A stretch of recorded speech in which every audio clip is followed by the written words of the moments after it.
북이스라엘이 붕괴하기 시작했습니다. 그 붕괴의 가장 큰 원인은 사울의 아들 중에 하나였던 이 이스보셋의 죽음으로 말미암아 왕권이 이제 다윗에게로, 남쪽에 있는 이 유다의 다윗에게로 넘어오게 되어지는데, 아직 다윗은 헤브론에서 유다 지파만의 왕이에요. 그렇게 유다 지파만의 왕으로 7년 반 동안 이제 왕으로 통치하죠.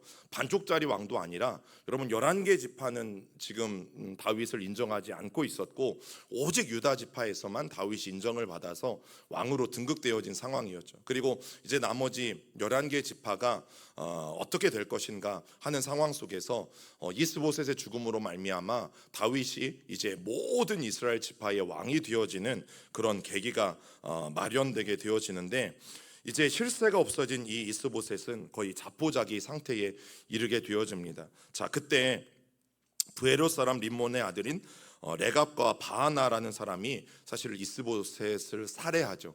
이스보셋을 죽이게 되어집니다.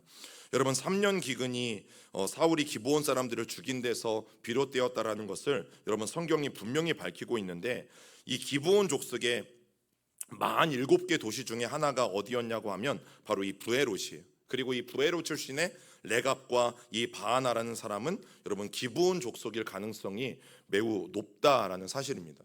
자, 기브온은 저곳에 위치해 있는데, 자,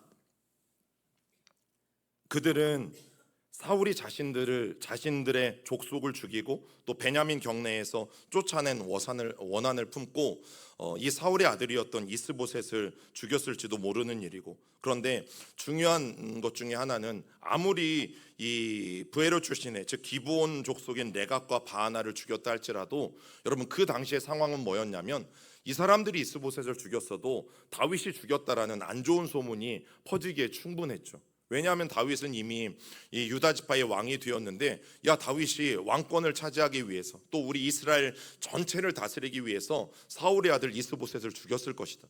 다윗이 하지 않았는데도 여러분 이런 소문이 퍼지기에 너무나 충분했어요. 그런데 이 상황 속에서도 다윗은 굉장히 지혜롭게 처신합니다. 그리고 이 죽인 자들이 가지고 있는 이스보셋의 머리를, 과거에 요압이 아브넬이라는 사람을 죽였잖아요. 이 아브넬이라는 사람의 그 무덤에 여러분 같이 묻어줘요.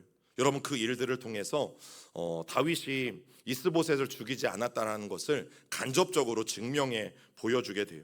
여러분 계속 여러분 보세요. 요압이, 다윗의 군대 대장이었던 이 요압이 사신으로 왔던 아브넬을 죽인 것 때문에 다윗은 통일 왕국을 꿈꾸고 있었는데, 이 통일 왕국이 이루어지는 게 물거품 될 뻔했어요. 그리고 이번에도 이 기브온 출신의 레갑과 바하나가 이스보셋을 죽였는데, 여러분 이것이 다윗이 사주에서 죽였다라는 잘못된 소문이 퍼질 수 있는 상황이 계속되는 거죠. 여러분 통일 왕국을 이루고자 하는 다윗의 이 계획에 자꾸만 찬물을 끼얹는 일들이 생깁니다. 여러분 그럴 때마다 통일 왕국으로 가는 길이 굉장히 막혀진 것처럼 보이고 또 멀어진 것처럼 보이는 여러분 그런 상황 속에서 다윗이 지혜롭게 위기를 극복해 나가고 있다라는 사실이죠. 여러분 이런 다윗의 모습이 북쪽 지파들을 안심시켰다라는 사실이에요. 우리가 이 다윗의 인생을 보면서 뭘 배워야 하냐면, 여러분 아무리 하나님의 뜻이고 하나님의 계획이라고 해도 문이 촥촥촥 열리지 않아요. 무슨 뜻인가요? 여러분 지금 다윗이 왕으로 세워지는 것, 이스라엘의 왕으로 세워지는 것은 다윗의 욕심입니까? 하나님의 계획입니까? 하나님의 계획이잖아요. 그러면 우리 생각에는 어떻게 되어야 해요? 하나님의 계획이니까 하나님이 알아서 좀 문을 착착착 열어주셔야죠. 자동문처럼. 하나님이 위기도 막아주시고 또 일사천리로 왕이 될 수 있도록 그 길을 하나님이 여셔야 되는 것 아니겠어요? 그런데 다윗은 기름 부음을 받고 나서 가장 먼저 뭐부터 시작해요? 13년 동안 도망 다니는 삶부터 시작하죠. 그리고 13년 동안 도망자의 생활이 다 끝났음에도 불구하고 바로 왕이 되어지지 않고 자기 지파만의 왕으로 7년 반 동안을 다스려요. 자, 그리고 나서 이제 온 지파의 왕이 되어지는데 그 갈 길이 멀다라는 사실이죠. 여러분 우리가 꼭 기억해야 될 게 뭐냐면, 우리 인생이 너무 잘 풀려, 술술 잘 풀려. 우리 애들이 뭐 재수도 없고 뭐 넣었다 하면 대학도 합격하고 넣었다 하면 회사도 합격하고 뭐 오라는 데가 많고, 여러분 술술술 잘 풀리는 게 제가 배 아파서 그러는 게 아니고 무조건 하나님의 뜻인 양 교만하거나 경거망동할 수 없는 거죠. 또 오늘 다윗의 인생을 보면서 하나님의 계획인데도 자꾸 막히는 일들이 일어나요. 하나님의 계획과 하나님의 뜻인데도 자꾸 연합을 방해하는 일들이 일어나고 찬물을 끼얹는 일들이 일어나죠. 그렇다고 해서 하나님의 뜻이 아니다 단정 지을 수 있어요? 없어요? 없는 거예요. 여러분, 그리스도인들은 절대 이 결과만을 바라보고 어떤 상대방에 대해서 우리는 판단하면 안 되는 거죠. 그래서 우리가 꼭 필요한 게 뭐예요? 우리의 과정, 우리의 동기, 우리가 어떻게 재물을 얻는가. 여러분, 사기치고 도둑질하고 강도짓을 해서 하나님 앞에 헌금하고 11조하면 뭐 하겠어요? 수억을 하고 억만금을 하나님 앞에 재물로 바치면 뭐 하겠어요? 그거 하나님이 받으시겠어요? 남의 눈에 피눈물 나게 만들고 남의 등쳐서 여러분 버는 돈을 가지고 하나님 앞에 감사해서 바친다는 거 말 자체가 안 되잖아요. 여러분, 그래서 우리가 꼭 기억하셔야 돼요. 하나님의 계획이어도 하나님의 뜻이어도 무조건 다 술술 잘 풀리는 건 아니에요. 때로는 하나님의 계획이기 때문에 어려운 일들이 생기고, 하나님의 계획이고 하나님의 뜻이기 때문에 이렇게 막혀지는 일들이 생기고, 그런데 그때 우리에게 필요한 건 뭡니까? 와, 이게 하나님이 왜 나에게 이렇게 하시는가 아니라 어떻게 이 상황들을 또 지혜롭게 풀어나갈 수 있을까? 하나님 앞에 묻고 그 한 고비를 넘어가야 되는 거죠. 여러분, 이스보셋이 죽은 후에 마땅한 지도자를 이 북이스라엘 사람들이 찾지 못하고 있는 상황에서 이 북쪽 지파가 결국에는 다윗의 이런 뛰어난 지도력에 항복하죠. 다윗은 악을 악으로 갚지 않잖아요. 자기가 맞았다고 해서 똑같이 되돌려주지 않잖아요. 여러분, 사울의 집안은 다윗과 원수입니다. 그의 아들 요나단을 제외하고는 사울 왕의 집안 자체가 다윗과 원수잖아요. 그러면은 여러분, 우리나라도 그랬고 또 모든 세계 모든 나라들이, 내가 만약에 이제 가문이 바뀌어서 왕위가 바뀌어요. 그러면 어떤 일들이 일어나요? 내가 왕이 되었을 때 전에 있던 가문들을 다 어떻게 합니까? 숙청하죠. 다 몰아내야지 내가 왕이 되었을 때에 왕권을 든든히 세워갈 수 있으니까 살려두지 않아요. 절대 살려두지 않아요. 그런데 오늘 우리는 다윗을 바라보게 되어질 때에 원수를 사랑하라고 말씀하신 예수님의 이 말씀을 가장 잘 실천한 사람이 다윗이라는 것을 우리는 발견하게 되어진다라는 것입니다. 여러분, 이스보셋이 죽은 후에 그렇게 지도자가 없을 때 이런 다윗의 뛰어난 지도력과 마음 씀씀이가 결국에는 북쪽 사람들의 마음이 움직여지게 만들어요. 그래서 북쪽 사람들이 찾아와서 이렇게 말합니다. 읽어봅니다. 이스라엘 모든 지파가 헤브론에 이르러 다윗에게 나와 이르되 보소서, 우리는 왕의 한 고륙이니이다. 다윗이 있는 헤브론에게까지 여러분 모든 지파, 나머지 11지파가 다 찾아왔어요. 그리고 다윗에게 와서 뭐라고 말하는 거예요? 당신이 이제 우리의 왕입니다. 당신이 이제 우리를 다스려 달라라는 고백을 여러분 하게 되어지는 거죠. 여러분, 이로써 저 위에 이제 초록색, 동쪽 밑에 있는 초록색이 바로 마하나임이잖아요. 마하나임. 이 마하나임의 망명 중이었던 이 베냐민 지파를 기반으로 했던 왕정은 결국 끝이 나요. 그래서 더 이상 11개 지파들이 다윗 말고 다른 왕들을 세우려는 노력들을 이제는 하지 않아도 되는 거죠. 왜냐하면 다윗을 우리의 왕으로 드디어 인정했기 때문에. 자, 다만 요나단의 절름발이 아들이었던 무비보셋이라는 아들이 아직 살아 있었어요. 자, 그런데 정치 감각이 뛰어나고 또 카리스마를 가졌던 이 다윗은 모든 사람들, 특별히 적들과 굉장히 좋은 관계를 맺고 살았어요. 여러분, 이것이 우리가 다윗에게서 배워야 될 모습 가운데 하나예요. 여러분, 사람은 어쩔 수 없어요. 우리는 친한 사람, 나에게 잘해주는 사람에게 나도 마음이 가고 마음이 열리고 나도 그 상대방에게 잘해주는 게 여러분 인지상정이죠. 그런데 이것은 믿는 자들이나 믿지 않는 자들이나 모두가 다 똑같이 그렇게 할 수밖에 없는 일들이에요. 자, 그런데 다윗은 특히 적들과 관계가 좋았다니까요. 신기하죠. 그래서 그를 광야에서부터 정말 죽이려고 13년 동안이나 쫓아다녔던 사람들도 여러분 나중에는 다윗에게 돌아서죠. 결국 다윗은 단에서 부알세바까지, 이게 무슨 뜻이냐면 단은 이스라엘에서 제일 북쪽에 있는 도시고 또 부엘세바는 이스라엘에서 가장 남쪽에 있는 도시예요. 그럼 우리나라 표현으로 하면 뭐예요? 한라에서 백두까지, 이런 표현이 있잖아요. 남쪽 끝에서 북쪽 끝까지 똑같은 말이 단에서 브엘세바까지라는 표현이에요. 그래서 이 단에서 브엘세바까지 이제 온 이스라엘의 왕으로 여러분 다윗이 세워져요. 오히려 너무 원수를 배려해. 그리고 원수를 너무너무 사랑해. 이게 문제가 될 정도였잖아요. 그래서 사울 왕을 엔게디에 있는 동굴에서 살려 보낼 때 이 400명, 600명의 추종자들이 하나같이 얘기한 건 뭐예요? 우리는 사울을 죽여야 된다. 이게 하나님의 뜻이다. 그런데 다윗은 모든 결정권을 하나님 앞에 내어 맡기고 사울을 살려주는 것, 여러분 그것이 원수를 배려하고 사랑해주는 대표적인 모습 가운데 하나였죠. 자, 그러나 그 다윗을 통해서, 그런 다윗을 통해서 결국 하나님은 모든 사람들이 지지하는 그런 왕권을 허락하신다라는 사실이죠. 그리고 나중에 이제 그 아들 압살롬이 반역했을 때도 여러분 저 마하나임에 다윗이 피신해요. 그런데 이미 저 마하나임은 누구의 땅이에요? 적이었던 베냐민 지파의 땅이거든요. 그런데 압살롬을 피해서 저 마하나임까지 다윗이 도망갈 수 있었던 이유는 원수들에게도 호의적이었던 것이 다윗이었고, 그리고 그 원수들조차도 그런 다윗을 이제 인정하는 상황이니까 다윗이 어디를 숨어도 어디를 피해도 여러분 그들이 다윗을 받아줄 수 있었다라는 사실이죠. 그리고 드디어 온 이스라엘의 왕으로 되어지는 일들이 일어나게 되어지는데, 여러분 그 중에 하나가 이제 다윗이 예루살렘을 수도로 정하는 겁니다. 아직까지는 사울 왕이 있을 때는 어디가 수도였어요?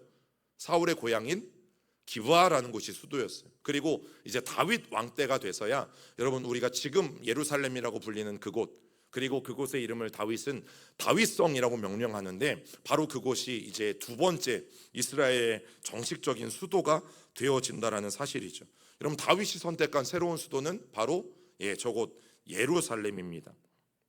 에브라임 산지와 유다 산지가 만나는 그런 중앙 지점에 있는 곳이 바로 예루살렘이었어요.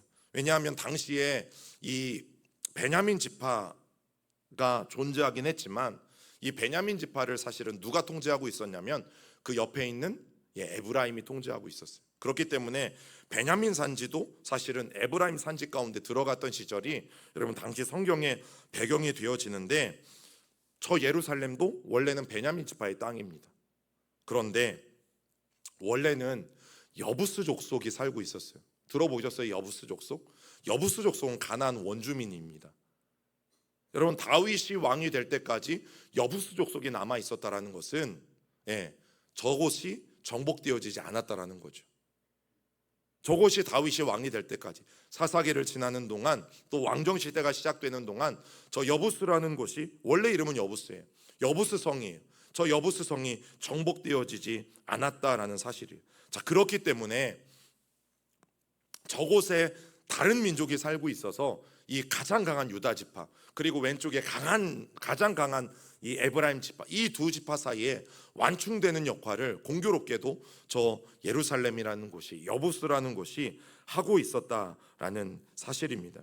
여러분 우리가 이미 이제 예전에 살펴봤는데, 저 베냐민 산지가 왜 중요하냐면, 베냐민 산지는 저 동쪽에서 서쪽까지 빨간 길로 내어준 이 길의 통로가 되어지고, 또 족장의 도로라고 불리어지는 저 파란 줄로 연결된 길이 만나는 족장의 도로, 이게 예루살렘으로부터 헤브론까지 북쪽에서 남쪽으로 내려가는 길 가운데 있는 푯말이고, 그 가운데 베들레헴이 있는데 이 베들레헴 가운데 있는 또 족장의 도로 푯말인데, 이 동과 서가 만나는 바로 중심, 교통의 중심지이고 또 전략적으로 중요한 도시가 바로 베냐민 지파의 땅 가운데 떡하니 들어 앉았다라는 사실이죠.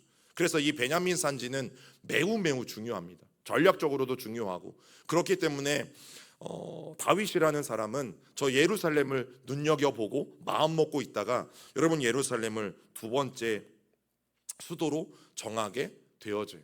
그래서 여러분 이 지도를 통해서 저 여리고부터, 여기가 예루살렘이고요, 저 여리고부터 동쪽에서부터 서쪽으로 베델을 거쳐서 딥나세라까지 이르는 동서 연결 통로가 있다라는 것을 머릿속에 잘 기억해 두시고, 또 여리고에서 베냐민 산지 지대 라마를 거쳐서 서쪽 위에 있는 베토론이라는 곳까지 내려가는 그 도로도 여러분 잘 기억해 두시고, 또 다시 여부수 족속이 왜 예루살렘에 거하면서 유다와 에브라임 지파의 완충 역할을 했는지도 여러분 머릿속에 그려보시면 너무너무 좋습니다. 그리고 마지막으로 이 유다 산지 남쪽의 헤브론이라는 곳은, 즉 다윗이 유다 지파만의 왕으로 있을 때의 수도였던 이 헤브론이라는 곳은 사실 이 끝에 있었기 때문에 굉장히 소외된 지역이었어요. 그래서 분명하게 왕권을 잡은 다음에는 수도를 이전해야만 되어지는 중요한 이유와 목적도 존재했다라는 사실이죠. 여러분, 다윗이 왜 예루살렘으로 수도를 옮기는 이 생각들을 했을까? 중요한 단서가 하나가 이 기브아라는 곳이에요. 기브아가 어떤 곳이라고요? 첫 번째 수도, 사울 왕의 출신이 기브아, 베냐민 지파의 사울 왕이 바로 저 기브아에 살았어요. 그리고 이 기브아를 첫 번째 수도로 정했었어요. 그런데 그때 다윗은 사울 왕 밑에서 뭘 했습니까? 다윗의 직책이 뭐였나요? 군대 장관이었죠. 골리앗을 쓰러뜨리고 나서 여러분 다윗은 어마어마한 직책을 얻게 되어지는데, 그게 바로 사울의 군대 장관으로 등극한 거예요. 자, 그때 저 기브아에 머물면서 여러분 베냐민 산지가 얼마나 중요한지 다윗은 익히게 되는 거죠. 북쪽에서부터 남쪽으로 단에서부터 브엘세바까지 이루고, 또 여리고에서부터 남쪽 가사까지 서쪽 가사까지 이어져 가는 이 교차로에 이 베냐민 산지가 있다라는 것을, 그리고 그곳이 중요하다라는 것을 여러분 다윗은 기브아라는 곳에서 군대 장관으로 살면서 익혔던 거예요. 단순히 목동으로서가 아니라 골리앗을 비롯한 수많은 블레셋뿐만 아니라 대적과 싸웠죠. 그리고 사울을 피해서 13년 동안이나 저 유다 광야를 뺑뺑뺑 다 돌아다녀요. 자, 그러면서 다윗은 도망만 다닌 게 아니에요. 베냐민의 방어, 그리고 연결성, 저 베냐민 지파의 산지가 얼마나 중요한지를 다윗은 배워가는 거죠. 여러분, 그래서 어떤 말씀을 드렸어요? 내가 고통이 왔어요. 문제를 만났어요. 어려움을 당했어요. 우리가 만나는 고난과 문제와 어려움을 통해서 아무것도 배우지 못하면 그것만큼 고난이 힘든 사람은 없어요. 하나님이 우리에게 고난과 문제를 주실 때는 반드시 그것을 통해서 우리에게 무언가를 배우게 하시기 위해서 주시는 거거든요. 그런데 그냥 힘든 것밖에 생각이 안 나요. 만약 여러분 다윗이 원망하고 불평하면서 그냥 13년을 도망 다녔다면, 여러분 우리가 알고 있는 성경의 다윗은 없습니다. 다윗은 도망만 다닌 게 아니에요. 이런 도망을 다니면서 이 땅의 중요성도 익히게 되어지고, 또 지리적인 역할도 익히게 되어지고, 왕으로서의 자질을 하나님이 충분히 다윗에게 훈련시키고 계신 거죠. 여러분, 그것을 아는 것과 모르는 것은 달라요. 왜냐하면 내가 문제를 만났을 때 그것을 훈련이라고 아는 사람은, 그래, 하나님이 오늘 이 고난을 통해서 또 문제를 통해서 나에게 어떤 훈련을 시키실까 기도하면서 열심히 훈련하는 자세로 임하겠죠. 그런데 그것이 그냥 문제요, 그냥 고통이라고만 생각하는 사람은 늘 짜증내고 원망하면서 언제 이 고통과 고난이 지나갈까에만 열중하면서 결국에는 아무것도 배우지 못하고 그냥 시간만 허송세월 할 수밖에 없다라는 사실이죠. 여러분, 다윗은 이스라엘 왕으로 기름 부음을 받자 재빨리 저 베냐민 지파의 땅을 여러분 손에 넣게 되어진 거예요. 왜냐하면 중앙의 이 베냐민 산지를 통제한다는 것은 단순히 이 베냐민 산지의 서쪽 아래에는 지금 누가 살고 있어요? 1번 윤 목사님, 자 2번 우리 대우, 3번 예림이, 누가 살고 있어요? 블레셋이 살고 있죠. 그래서 이 블레셋 사람들의 경계가 그 베냐민 지파의 경계와 맞닿고 있는 거예요. 블레셋 사람들의 동쪽 위의 경계와 베냐민 지파의 서쪽 이 밑에 경계가 서로 맞닿아 있는 거죠. 여러분, 밑에는 블레셋 사람들이 살고 있어요. 그래서 다윗이 이 베냐민 지파의 땅, 그리고 예루살렘을 차지한다라는 것은 단순히 블레셋 사람들을 경계하는 것에, 방어하는 것에만 끝나는 것이 아니라 더 중요한 이유들이 있는 거예요. 단순히 블레셋만이 아니라 동과 서를 연결해주고 북과 남을 연결해주는, 여러분 이제 사통 발달이 되어진 그 중요한 위치를 점한다는 더 큰 그런 이유와 목표가 있다라는 사실이죠. 자, 그래서 이스라엘이 이 해변길 꼭 기억하시라고 말씀드렸어요. 그리고 동과 서를 이어주는 여리고에서 요단 동편으로 가는 이 길, 이 길을 확보한다라는 더 중요한 의미가 담겨져 있어요. 여러분, 저 해변길을 통과하려면 저곳에 누가 있는 거예요? 예, 저곳에 블레셋이 있는 겁니다.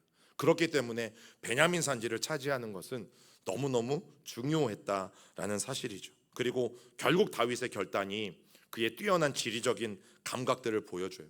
그런데 이 지리적인 감각이 언제 생겼냐고요. 다윗은 원래 뭐였어요? 어떤 신분이었어요? 목동. 그래서 헤브론이라는 곳에 살면서 늘 양을 치러 멀리 다녔죠. 그리고 저 유대 광야, 요 남쪽 옆에 있는 유대 광야가 다윗이 양을 쳤던 이 시편 23편의 배경이다라고 말씀을 드렸잖아요. 여러분, 다윗은 늘 돌아다니는 거예요. 양을 치면서 돌아다니고 또 13년은 도망하면서 돌아다니고, 그러면서 너무나 자연스럽게 이 유대 지역의 지리들을 익히게 되어졌다라는 사실이죠. 하나님은 절대 이유 없이 우리에게 고난 주시지 않습니다. 또 절대 이유 없이 우리에게 문제를 주시지 않습니다. 하나님은 끊임없이 우리를 훈련시키셔서 하나님의 사람으로 만들어 가시죠. 여러분, 그 훈련에 우리가 감사함으로 참여해야 되는 이유가 바로 거기에 있어요. 자, 그런데 베냐민과의 여전히 문제가 남아 있어요. 베냐민을 지배하고자 했던 이 다윗의 계획이 한 두 가지 정도 문제가 부딪히게 되어지는데, 첫 번째는 이겁니다. 자, 그럼 이제 사울 집안을 어떻게 처리해야 될 것인가? 원수 집안이잖아요. 자, 여러분이라면 어떻게 할 거예요?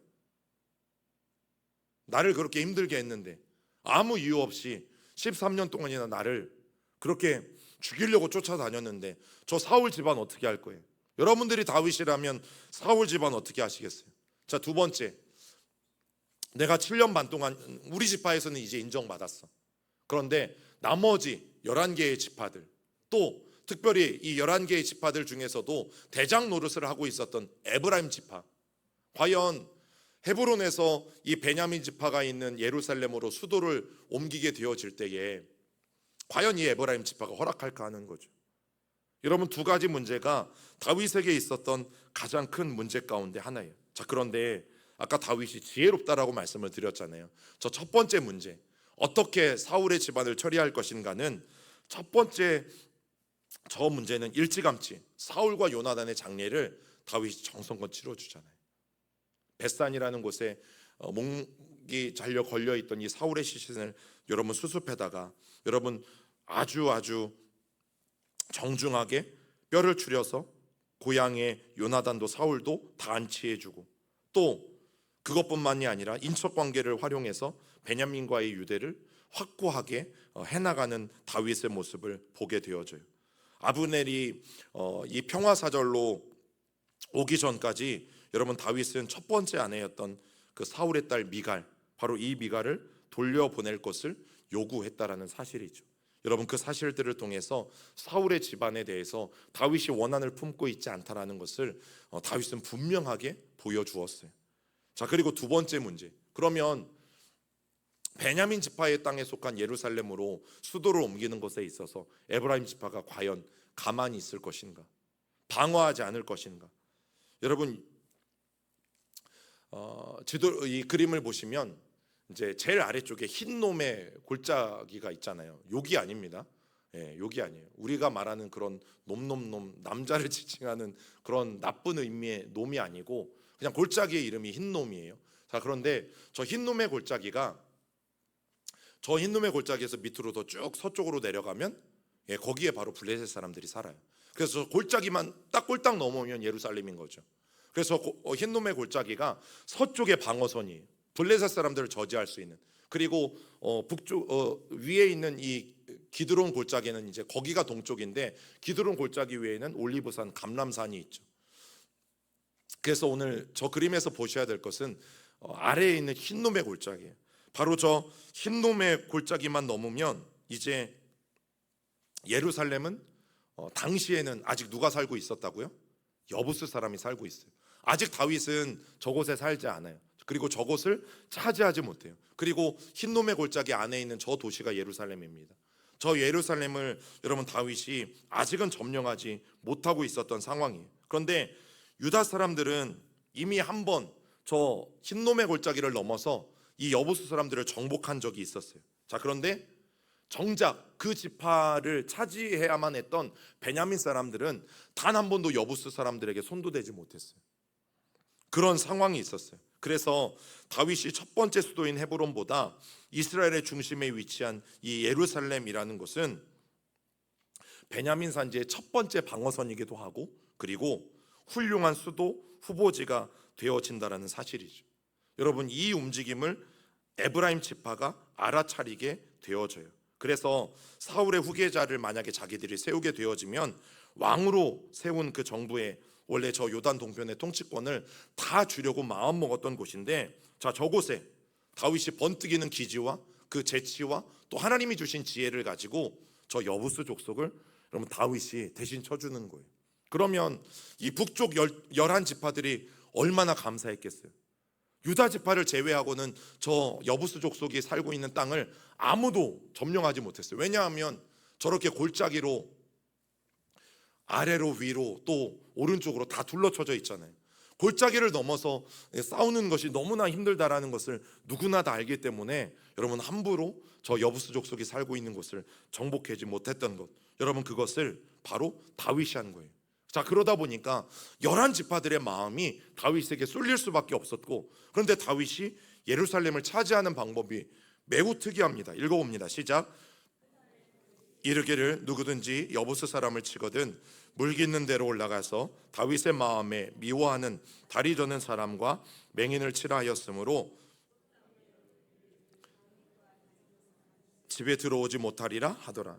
이 말이 왜 나왔냐면, 여러분 여부스 사람들이 자기들이 지금 저렇게 골짜기로 삥 둘러싸여 있어서 굉장히 안전한 요새와 같잖아요. 그래서 뭐라고 다윗에게 비아냥거렸냐면, 야, 우리 성은 견고해서 우리 성 안에 안 못 보는 사람이 있든지 또 우리 성 안에 다리를 저는 사람들이 있으면 야, 그 사람들이 누가 쳐들어와도 그 사람들이 다 막을 거야. 무슨 말인지 이해가 가세요? 우리 여리고 성은 너무 견고해서 안 못 보는 사람도 적군들을 다 막을 수 있어. 다리 저는 사람도 적군들을 다 막을 수 있어. 여러분 그만큼 교만을 떨었어요. 누가? 여부스 사람들이. 그런데 그것을 다윗이 홍군형을 내주죠. 아주 하나님의 말씀과 하나님의 방법을 가지고 저곳을 쳐들어가요. 그 전략 중에 하나가 뭐냐면, 여러분 예루살렘 성 내에는 물이 없어요. 물이. 그런데 이 예루살렘 사람들이 물을 원래는 어디에서 끌어왔냐면 저 동그라미가 쳐져 있는 여기 기온샘이라고 불리는 곳. 그러니까 성 밖을 나와서 기온샘에서 물을 길어다가 이 예루살렘 성 내에 공급할 수 있는 거예요. 자, 그런데 적군들이 와서 이 기온샘을 막아버리면 어떻게 해요? 예루살렘 사람들이 처음에 물이 있는 만큼은 버틸 수 있다가 저 기온샘을 막아버리니까 그 이후에는 버틸 수 있어요? 없어요? 없는 거죠. 없는 거예요. 그래서 나중에 히스기야 때인가 요 기온샘에서 수루를 파요, 땅속으로. 그래서 이 히스기야 왕 때네요. 히스기야 수루라고 알려졌어요. 이 히스기야 수루를 쭉 성내로 파가지고 이것을 우리가 알고 있는 실로암까지 연결시켜요. 근데 실로암은 원래 있었던 것이 아니라 이렇게 물을 성 밖에 있는 이 샘물을 수루를 파서 쭉 성내로 연결시켜서 그들이 물 저장고를 성 안에 만드는데 그게 바로 실로암이에요. 그러니까 우리가 알고 있는 것처럼 여러분 거기에는 저기 뭐 붕어가 떠다니거나 잉어가 떠다니거나 이런 연못이 아니라 물 저장고입니다. 예루살렘에 살고 있는 사람들의 물을 공급해주는 물 저장고가 실로암이에요. 그 실로암의 뜻이 뭐예요? 보냄을 받았다. 자, 왜 보냄을 받았다라는 뜻을 가지고 있을까요? 기온샘으로부터 물을 보냈기 때문이에요. 그래서 실로암의 뜻이 보냄을 받았다라는 뜻이. 그래서 이게 나중에 이제 히스기야 때에 일이 이루어지는데 굉장히 신기한 일이 있었어요. 어떤 일이냐면, 여러분 양쪽에서 수로를 파면 더 빨리 끝날까요? 한쪽에서만 파면 끝날까요? 그렇죠. 양쪽에서 파야죠. 근데 그때는 뭐 기술이 있었던 것도 아니고 정확한 측정 도구가 있었던 것도 아니고 이쪽에서 파는 사람과 이쪽에서 파는 사람이 양쪽에서 같이 파들어가기 시작했어요. 근데 기적 같은 일이 일어났죠. 어떤 일? 갑자기 파고 있는데 서로 뭔가가 이 도구가 꽝 하고 마주치는 이 사건이 일어난 거예요. 기가 막히죠. 하나님의 은혜로 양쪽에서 파들어 왔는데 정확하게 가운데서 만나는 일이 일어났어요. 여러분, 이 지혜를 알고 있었던 다윗이 여러분 이 방법으로 기온 셈이 취약점이라는 것을 알고 결국에는 이제 전쟁이 일어나면 가장 먼저 하는 게 뭐예요? 성문부터 걸어 잠그잖아요. 자, 그러면 이제 물 기르는 곳으로 기온 셈에 와서 물을 길어야 되는데 여러분 물을 깃지 못하게 되어지니까 이 터널은 나중에 파진 거예요. 수로는 물을 깃지 못하게 되어지니까 결국에는 호언장담했던 여부수 사람들이 물이 다 떨어지게 되어지고 요압을 앞장 세운 이 기습 부대로 말미암아서 여러분 하룻밤도 안 돼서 저 예루살렘이 정복당하는 일들이 일어나는 거죠. 여러분 꼭 기억하셔야 돼요. 교만은 멸망의 선봉입니다. 그게 누가 됐든 여러분 하나님이 왜 교만한 자를 싫어하시는 줄 아세요? 그건 다 우리를 위해서예요. 교만하면 저렇게 되어지니까, 경거망동하면 저렇게 되어지니까 하나님이 우리를 위해서 교만하지 말 것을 말씀하시는 것이지 절대 우리를 어떻게 하기 위함이 아니다라는 것을 다시 한번 깨닫게 되어져요. 여러분 참고로 다윗의 군대 장관이었던 요압은 다윗의 조카입니다. 큰 누나의 아들. 그게 바로 요압이라는 사람이었어요.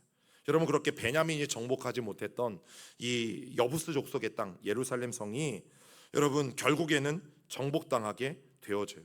저 땅을 정복하는 것은 왜 중요한가? 여러분 이제 저곳을 통해서 동서남북으로 힘을 발휘할 수 있기 때문이에요. 그리고 이제 유다 지파가 저 베냐민 지역의 땅에 있는 예루살렘을 차지했다라는 것은 이제 이스라엘에서 힘의 우위를 여러분 유다 지파가 가져갔다라는 뜻이에요.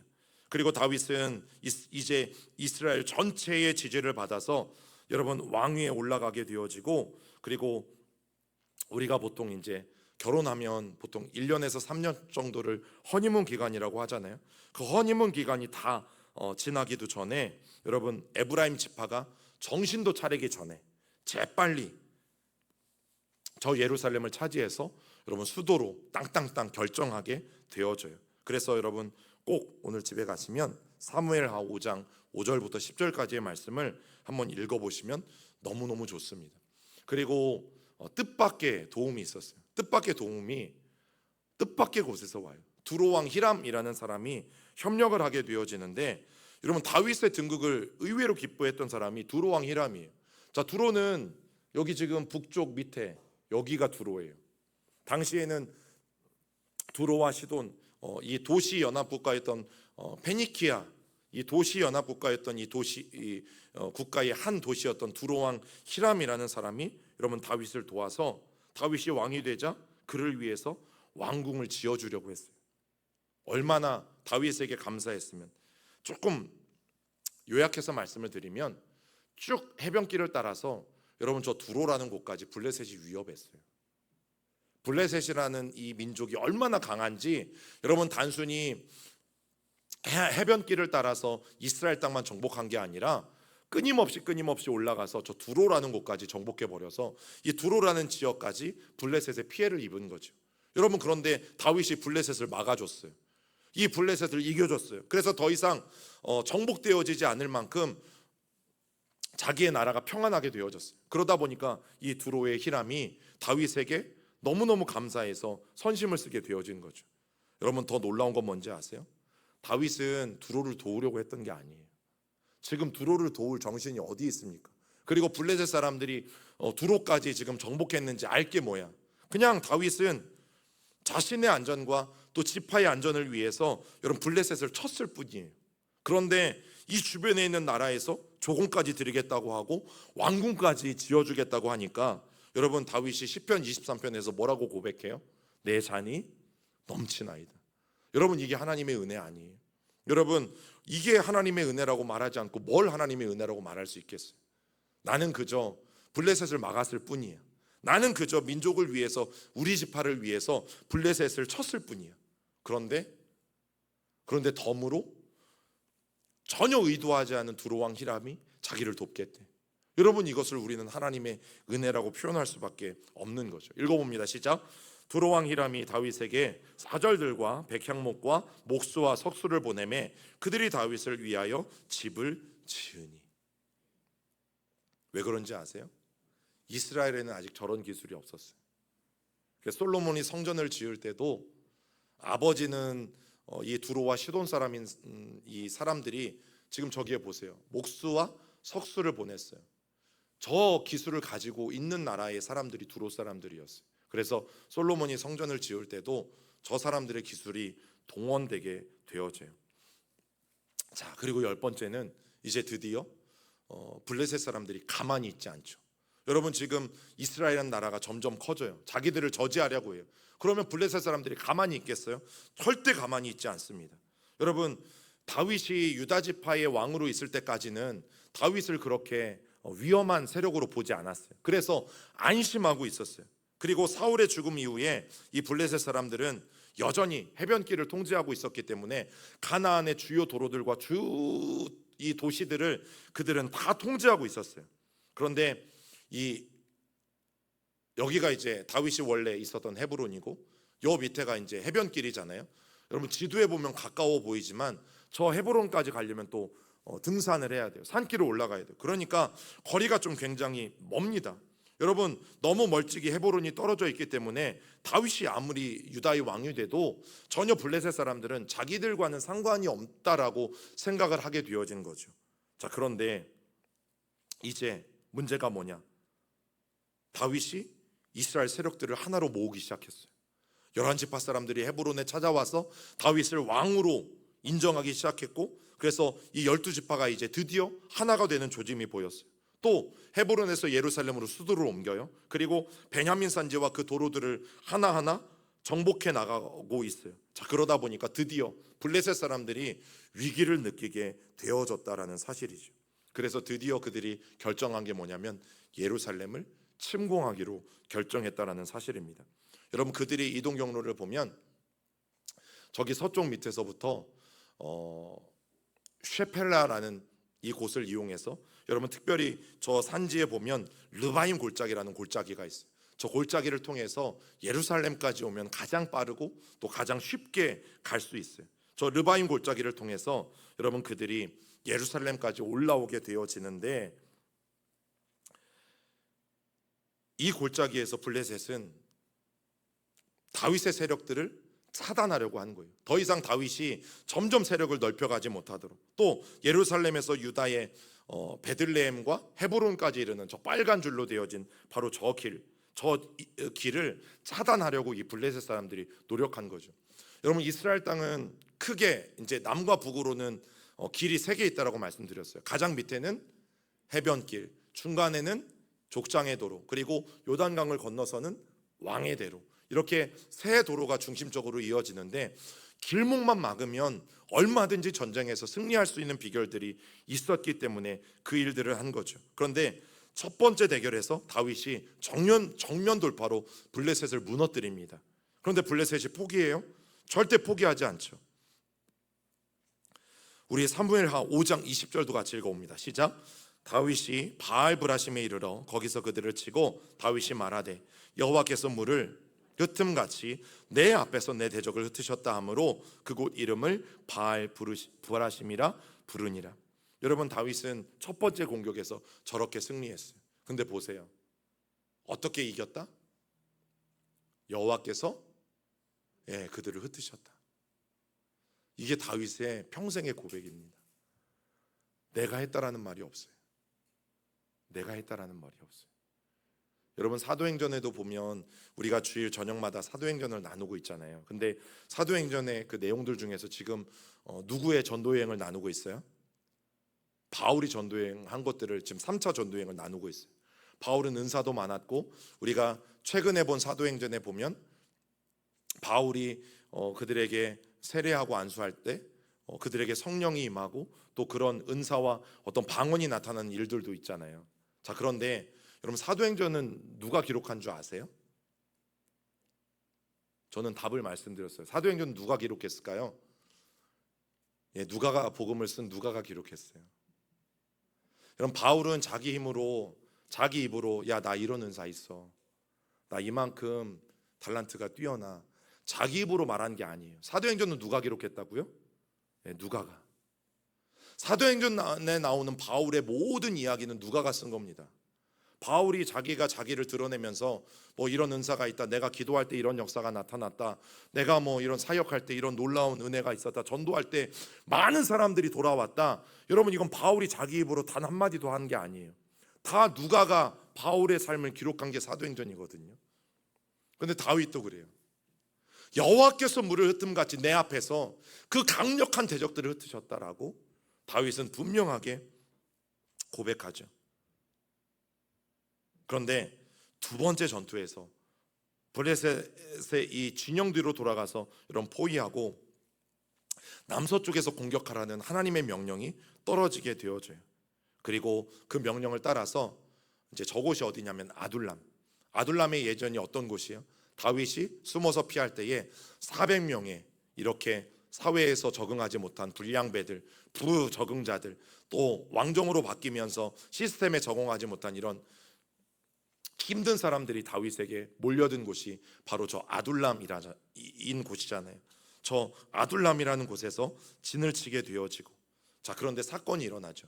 어떤 사건이 일어나냐면 갑자기 자기의 고향 베들레헴, 이 베들레헴에서 자기가 어린 시절 자라면서 먹었던 우물물이 먹고 싶었어요.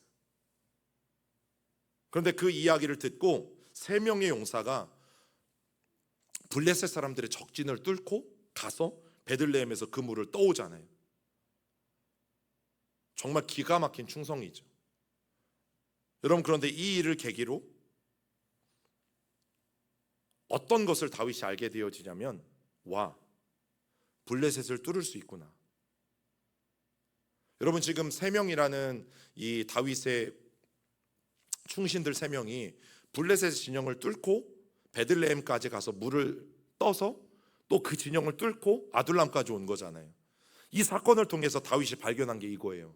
아, 블레셋이 강해도 우리가 블레셋을 뚫을 수 있구나. 여러분, 방어적인 자세만 이스라엘은 계속 취하고 있었거든요. 공격해 오면 막는 일들만 하고 있었어요. 그런데 이때부터 바뀌어요. 야, 우리가 공격할 수 있구나. 야, 우리가 공격할 수 있구나. 여러분, 이게 창세기에 나오는 너희가 대적의 문을 취하리라는 얘기예요.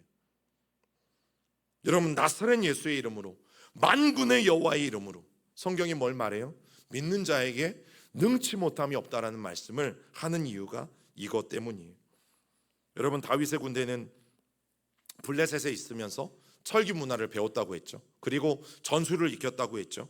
그것뿐만이 아니에요. 여러분, 이 600명이 함께 동고동락하면서 강력한 팀워크를 만들어냈어요. 그러니까 이 일들을 할 수 있는 거죠. 여러분, 강력한 팀워크는 그냥 생기는 게 아니에요. 교회가 자꾸 하나 되자 강조하잖아요. 여러분, 하나가 되는 거 강조한다고 될까요? 예배 중요합니다. 예배는 신앙생활의 기본입니다. 그래서 예배는 너무너무 중요해요. 그런데 예배만으로 안 되죠. 여러분, 교회가 정말 강력한 팀워크로 하나가 되려면 전교인 수련회도 함께 해보고, 중요한 거는 준비하는 과정 속에 함께 해보고, 이제 미리 여름 수련회를 하실 거면 사실 이제 미리 준비하셔야 돼요. 원래 딱 겨울 수련회가 끝나면 그때 여름 수련회가 준비돼요. 장소도 그때 정하셔야 되고, 계획도 대략 날짜도 그때 이게 나와 있어야 돼요.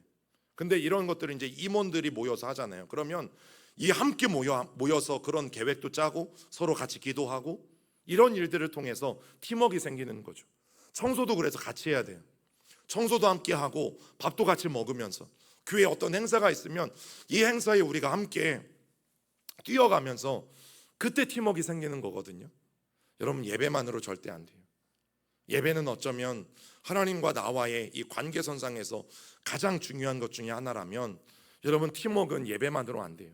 그래서 교회 안에 어떤 행사가 있든지 어떤 사역이 있든지 프로그램이 있든지 여러분, 적극적으로 내가 참여해서 함께하는 건 그래서 중요해요. 그래야 팀워크가 생깁니다. 이게 없으면 절대 우리는 강력한 팀워크가 만들어지지 않아요. 400명이 함께 동굴에서 자고, 함께 먹고, 함께 도망 다니고, 함께 전쟁에 나가고, 함께 싸워서 이기고, 이런 것들을 맛보면서 여러분, 강력한 팀워크라는 게 결국에는 생기게 되어졌다라는 거죠. 자, 그리고 다윗은 이제 블레셋이 올라온 그 길을 똑같이 쳐들어가서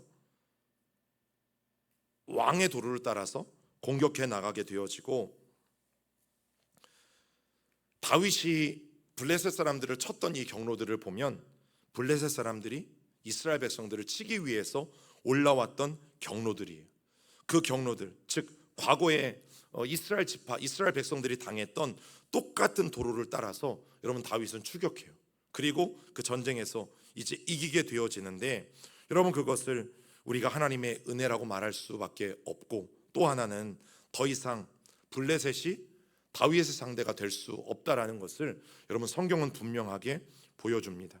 그리고 다윗은 지파 간의 갈등을 이제 줄이기 위해서 예루살렘이라는 곳으로 수도를 옮기고 그곳을 뭐라고 명명하냐면 다윗성이라고 명명해요. 다윗성. 그 이유가 뭐예요?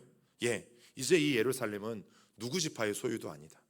또 누구 지파의 땅도 아니다. 우리 모두의 수도이고 우리 모두의 땅이다. 그래서 다윗성이라고 명명하게 되어져요. 자, 그리고 나서 귀한 일들이 일어나는데 하나님께서 영원한 이 왕위를 다윗에게 약속하시게 되어지는데, 그 중요한 사건이 언약궤의 이동이에요. 자, 언약궤는 원래 어디에 있었습니까? 에브라임 지파의 땅이었던 실로라는 곳에 있었죠. 조금 더 북쪽에. 그런데 이 북쪽에 있는 언약궤가 예루살렘까지 오게 되어져요. 그 의미가 뭐예요? 이제 예루살렘이 종교적으로도 정치적으로도 수도가 되어지는 거예요. 그리고 에브라임 지파에게 언약궤를 가지고 있었다라는 것은 에브라임 지파가 명실공히 12지파의 주도권자였다라는 사실이에요. 그런데 그 언약궤가 이제 다윗의 손으로 넘어가요. 이 의미가 뭐예요? 다윗에게 왕권과 주도권이 다 넘어간다는 의미예요. 에브라임 지파에서 유다 지파로 이제 하나님께서 리더십을 이양하시는 사건이 바로 언약궤를 옮기는 사건이에요. 그런데 더 중요한 것이 있어요. 여러분, 법궤를 모셔온다라는 것은 무슨 뜻이에요? 법궤가 상징하는 건 하나님의 임재잖아요. 그냥 네모난 박스 하나를 옮겨오는 게 아니라, 여러분 법궤는 예로부터 하나님의 임재, 하나님의 말씀을 상징해 왔어요. 그러면 다윗이 그 언약궤를 가져왔다라는 건 무슨 뜻이에요? 이스라엘 왕은 하나님이시다라는 고백을 다윗은 하고 있는 겁니다. 내가 왕이 아니라 우리의 진정한 왕은 하나님이시다라는 고백을 여러분 다윗은 하고 있다라는 사실이에요. 그래서 조금 뛰어서 넘어갈게요. 여러분, 우리가 다윗의 모습들을 바라보게 되어질 때에 다윗의 위대함은 첫 번째, 환난 때에도 여전히 하나님을 찾는 모습을 갖고 있었던 것.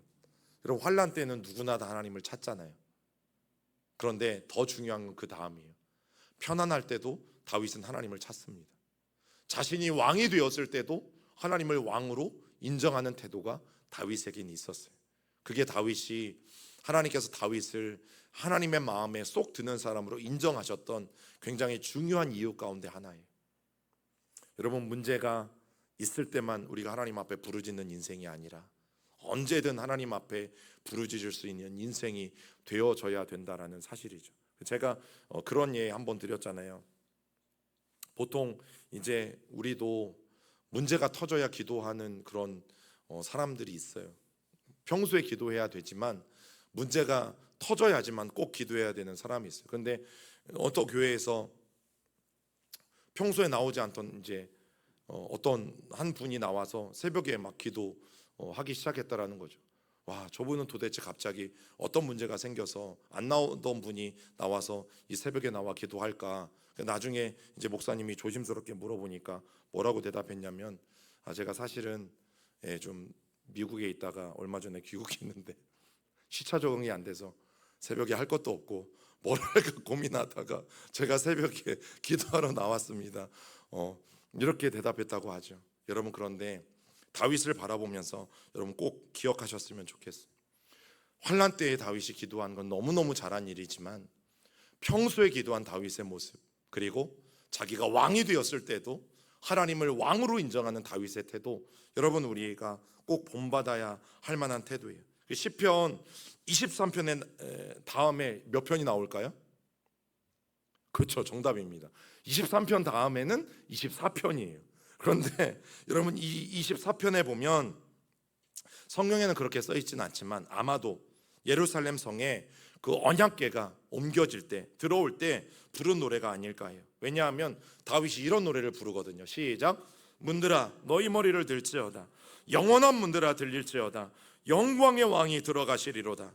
영광의 왕이 누구시냐? 만군의 여호와께서 곧 영광의 왕이시로다.